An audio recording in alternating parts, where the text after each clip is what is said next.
Nimepita gizani, nimevunjika, nikalia, nikakaa kimya, lakini moyoni nilisikia sauti ikiniambia, usiogope, huu sio mwisho.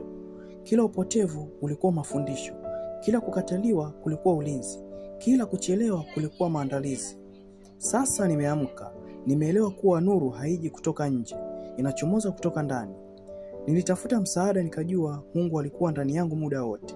Na sasa sihitaji kudhibitishwa na dunia. Kwa sasa najua mimi ni nani.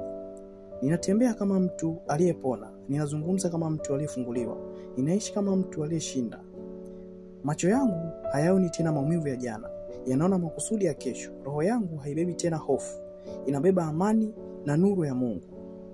Leo natangaza, mimi ni ushahidi kwamba maumivu hayaui, yanazaa kusudi, kwamba giza halikai milele, linamfundisha mwanga kung'aa zaidi. Nilipona, nimebadilika, na sasa ninaangaza. Aliyokuwekea sauti ni Foaz.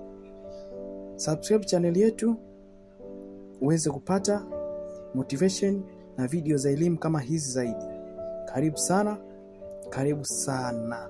Kama umependa, angusha kopa kwa maelezo zaidi. Asante sana.